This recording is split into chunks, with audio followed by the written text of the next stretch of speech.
PIA finally got in touch with the NBI director. So they're here, they're here in the room. We have to turn off the lights dahil may putukan na nangyayari. Si Senator Pia and si Senator Loren called the NBI director. He said wala daw sila dito dahil pinaalis daw nila dito. So he said, please find out what's happening kasi nagpuputukan. Sabi niya walang magagawa kasi pinaalis. And then he started saying, wag kami magtaas ng boses. What will you do, Director, kung may putukan na at lahat ng staff mo at yung mga usaan mo naka-vest na lahat and hindi malaman mangyayari?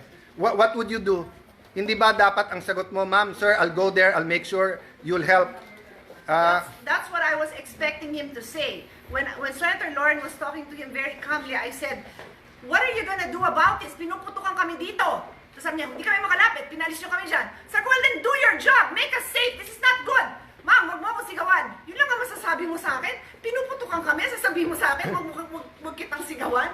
Sumisigaw ako dahil mataas ang emotion. So, I'll give everyone context. 4 senators got tips 30 minutes ago while we were talking na umalis na dito kasi may mangyayari. So, yung isa kapwa senador, yung iba kung sino-sino nagsabi. So, the emotions are high here because bakit kami paalisin? We're waiting for the articles of impeachment and we're having a meeting. Nasabi lang dadating na.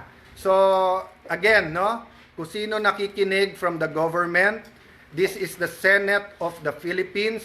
We are allegedly under attack. The Sergeant of Arms has confirmed na may putukan na dito. So please, kung sinong nanonood, sinong nakikinig, we expect yung tawagan namin would understand the emotions here and will say we'll do something about it. No? So the rest, mga nasa Senate, turn off the lights, stay low. Kung may active shooters, follow the protocols.